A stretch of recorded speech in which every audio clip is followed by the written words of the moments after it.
It's a privilege and a huge honor to be amidst you here today at one of India's oldest and distinguished institutions, St. Joseph's College. I thank the organizing committee for inviting me as a chief guest for the TriFest 2025, which is a unique convergence of culture, leadership, and community spirit. St. Joseph's College, established in the year 1844 and for over nearly 180 years, this institution has just not been a center of education. It has been a crucible where values have been forged and characters nurtured. This institution has nurtured and sent forth stalwarts who went on to change the world. From APJ Abdul Kalam, the people's president and renowned scientist, to physicists, from policymakers to martyrs like Veer Chakra Awardee Major Saravanan. This institution has not only produced professionals but pioneers in every sphere of life. St. Joseph's College, this is not a mere institution. This is where leaders and visionaries were born. In the 19th century, when the Britishers ruled over us and when the country was yet to be divided based on linguistic lines into states like Tamil Nadu, this region was known as the Madras Presidency. The Madras Presidency consisted of states like Tamil Nadu, Andhra Pradesh, Telangana, Orissa, Karnataka, and certain parts of Kerala. In those days, in Madras Presidency, there are only a handful of institutions. Across all these areas, there is just a handful of institutions, of which St. Joseph's College was one. Today, in our state of Tamil Nadu, we boast of more than 2,000 colleges. We have nearly around 38 universities. But yet, even today, St. Joseph's College is very, very special. You know why? You know why it is special? Because it never forgot its purpose. The purpose of St. Joseph's College lies in its motto, Pro Bono e Vero, a Latin phrase that means for the good and the true. Today, we may ask how relevant it is today, in today's times. In today's times, in today's world of algorithms, artificial intelligence, automation, and fast fashion, it is even more relevant. So holding on to what is good and what is true is perhaps the most boldest and radical decision one can take. To be good is to take care of your parents, your peers, your planet, and what all God has created in this life. And to be true is to stay honest in your choices, in your relationships, and more important, in the ambitions you have. If you carry these two values, good and true, wherever you go, whichever country you live, whatever livelihood you choose, you will never lose your way. So stay good and be true. But unfortunately, most of the times, we the people aren't good and we aren't true. That is where, when we lose our way, this is where leaders come in. It is the leaders' duty to ensure the people are in the right path. And as such, the role of institutions like St. Joseph's College is very important. Institutions like these nurture young leaders, as we saw today. Student and student movements have always been a harbinger of change. We also had our own student movement here in Tamil Nadu. This happened in the 1960s. This student movement in Tamil Nadu brought about a change in the language policy of our country. It also brought about a change in the governance, in the government here in Tamil Nadu. While talking about the language policy, I'll go back to our mother tongue, Tamil. அந்த நம்ம ஊர்லயும் ஒரு மாணவ இயக்கம் இருந்தது. அந்த மாணவ இயக்கம் பொறுத்த வரைக்கும் 1960களில் இப்போ நம்ம ஒரு டிபேட் இருக்கு நம்ம நாட்டில். என்ன டிபேட்னா, 3 லாங்குவேஜ் பாலிசியா இல்ல 2 லாங்குவேஜ் பாலிசியான்னு. நான் அரசியல் பேசுறது கிடையாது, பட் ஜென்ரலா நான் ஒரு மாணவர்களுக்கு என்ன சொல்லணுமோ அந்த விஷயங்கள் நான் சொல்றேன். நான் இன்னைக்கு நம்மளுடைய மாணவர்கள், இளைஞர்கள், தமிழ்நாட்டை சார்ந்த இளைஞர்கள் உலகம் முழுவதும் பல்வேறு துறைகள்ல நீங்க இன்ஃபர்மேஷன் டெக்னாலஜியா இருக்கட்டும், இல்ல இன்ஜினியரிங் செக்டர் பொறியியல் துறையா இருக்கட்டும், மருத்துவத்துறையா இருக்கட்டும், வர்த்தகமா இருக்கட்டும், அனைத்து துறைகளிலும் நம்முடைய தமிழக இளைஞர்கள் ஆதிக்கம் செலுத்துறாங்க. அது எப்படி அந்த ஆதிக்கம் பிற மாணவர்களோட நம்முடைய தமிழக இளைஞர்கள் அந்த ஆதிக்கம் செலுத்துறதுக்கு முக்கியமான காரணம் அது என்னன்னா ஆங்கில புலமை, இங்கிலீஷ் ப்ரொஃபிஷியன்சி. அந்த ஆங்கில புலமை, இங்கிலீஷ் ப்ரொஃபிஷியன்சி எப்படி நம்ம கிட்ட வந்தது, தமிழ் மாணவர்கள்கிட்ட எப்படி அது வந்தது? அதற்கு காரணம் அந்த இருமொழி கொள்கை. அந்த இருமொழியை கொண்டு வந்தது பேரறிஞர் அண்ணாவும் திராவிட இயக்கமும் தான். இது இன்னைக்கு இருக்கிற இளைய சமுதாயத்துக்கு தெரியறது கிடையாது. சரி, ஒண்ணு கேட்கிறோம், ஒரு வாதம் எல்லாரும் வைக்கிற வாதம் என்னன்னா, மூன்றாவது மொழி தெரிஞ்சுக்கிறதுல என்ன தவறுங்கிறது. உண்மைதான். அந்த மூணாவது மொழியை பொறுத்த வரைக்கும் தெரிஞ்சுக்கிற தவறே கிடையாது. அது முடிவெடுக்க வேண்டியது யாரு? மாணவர் சமுதாயம். நீங்க அந்த முடிவு எடுக்கணும். அரசியல்வாதிகளோ அரசியல் இயக்கங்களோ அந்த முடிவு எடுக்க கூடாது.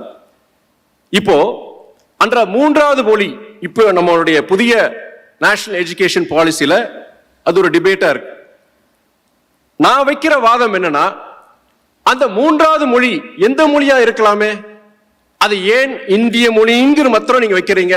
அந்த மூணாவது மொழி பொறுத்த வரைக்கும் இந்திய மொழியா தான் இருக்கணும், வெளிநாட்டு மொழிகள் இருக்கக்கூடாதுன்னு ஒரு சட்டம் இருக்கு. அது கொண்டு வராங்க. நம்ம தமிழ்நாட்டில் வச்சுக்குவோம்.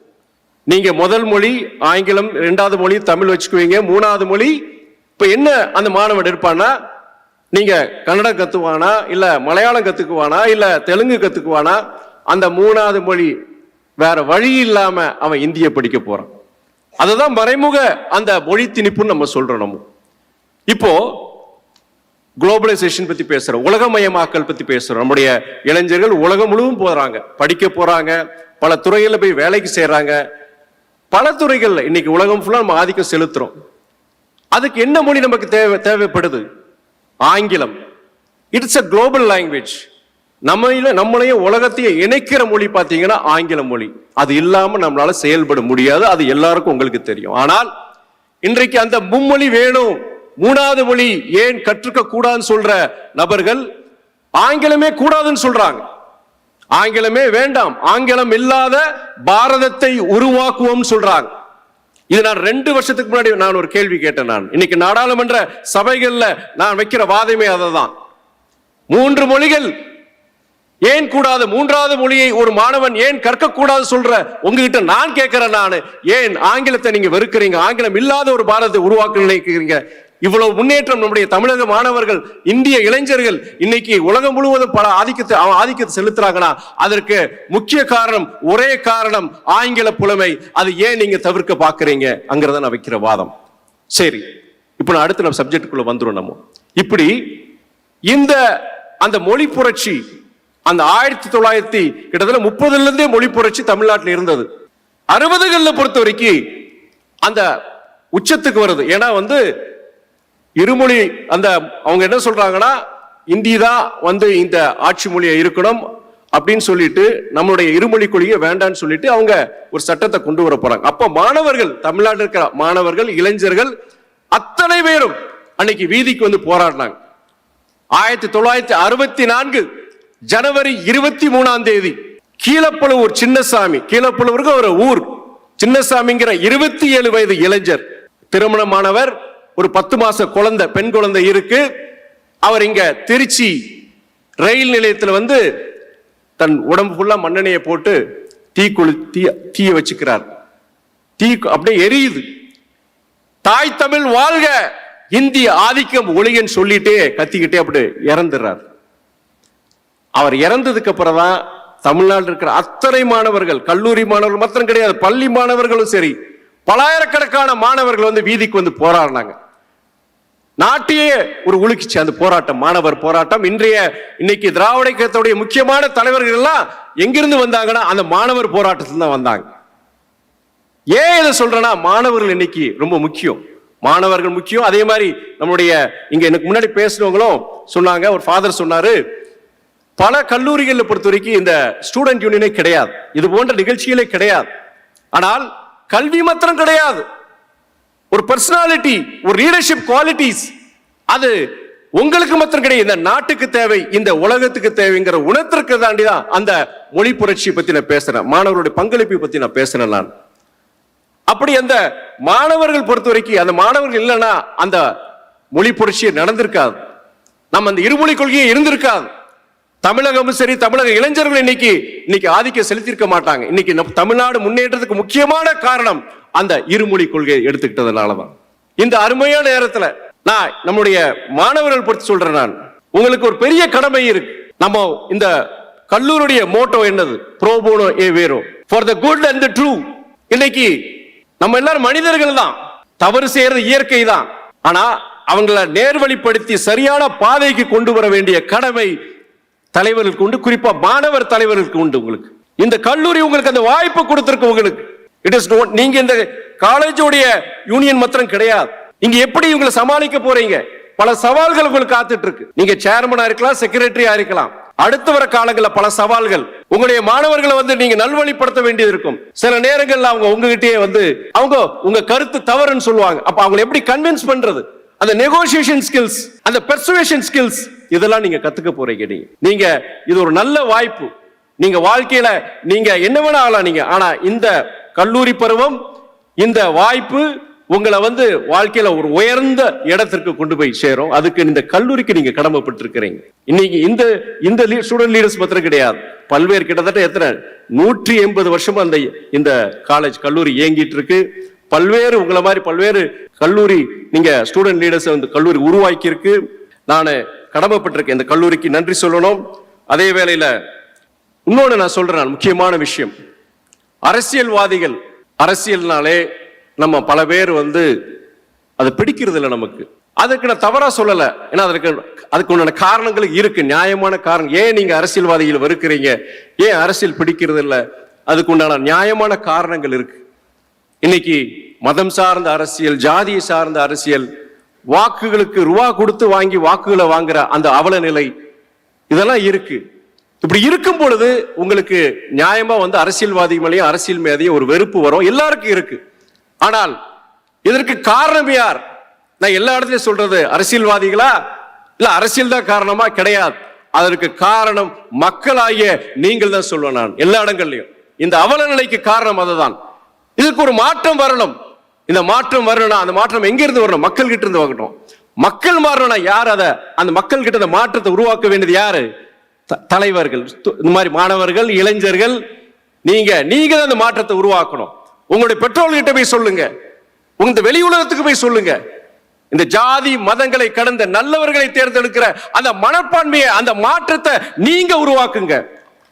நீங்க அந்த மாற்றத்தை உருவாக்கும் போது, மாற்றங்கள் வரும் பொழுது அரசியலையும் மாற்றம் வரும், அரசியலையும் நல்லவர்கள் வருவார்கள். அந்த கடமை நிறைய இருக்கு. நான் ஒரு அரசியல் பிடிக்குமா? எனக்கும் பிடிக்காது. ஐ அம் an accidental politician. ஒரு விபத்துல அரசியலுக்கு வந்தவன் தான் இந்த துரை வைகோ. ஆனால் வந்த பின் நான் என்ன செய்ய முடியும்? என்னால இந்த சமுதாயத்தை முன்னேற்றத்துக்கு என்னென்ன செய்ய முடியும்? சின்ன விஷயத்துல நான் ஒரு சாதாரண மனிதன் தான். நான் ஆண்டவன் கிட்ட நான் முன்னாடி அவ்வளவு ரிலீஜியஸா இல்ல. ஆனா அரசியலுக்கு வந்ததுக்கு அப்புறம் நான் ஒவ்வொரு நாளும் அந்த சக்தியை, அந்த நம்பிக்கையை, தன்னம்பிக்கையை பெறுவது ஆண்டவன் கிட்ட இருந்தா நான் பெறுறேன். நான் வெளிப்படையா சொல்றேன், நான் திராவிட இயக்கத்தில் வந்தாலுமே நான் இறை நம்பிக்கை உடையவன். நான் அதனாலதான் சொல்றேன், மாணவர்களுக்கு உங்களுக்கு மிகப்பெரிய பொறுப்பு இருக்கு. நீங்க நம்முடைய பொதுவாக ஒரு கமெண்ட் அடிப்படமோ, நம்முடைய ஜனங்கள்லாம் ஆட்டு மந்தைங்களா இருக்கிறாங்க, சுய சிந்தனையே கிடையாது.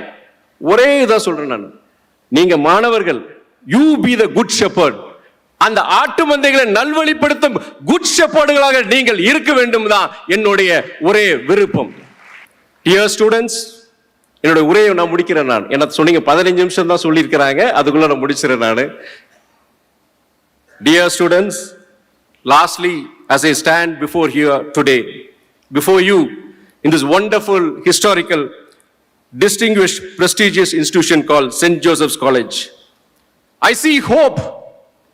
I see a generation, a future generation, which is more aware, which is more compassionate, young minds and future nation builders.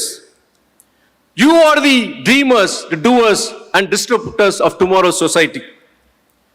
And now, before I leave I leave with one last question. When you leave this college, what would you take with you? I'm sure a degree, yes, definitely yes. எல்லாரும் degree வாங்கிட்டு போக போறீங்க. சில பேர் சிரிக்கிறாங்க முன்னாடி. கண்டிப்பா நீங்க இந்த காலேஜ் நீங்க விட்டாலும் இந்த காலேஜ் விடாது. கண்டிப்பா டிகிரியோட நீங்க வெளியே போக போறீங்க. A job offer, probably, hopefully, but more than that, I hope you would take with you when you leave this college.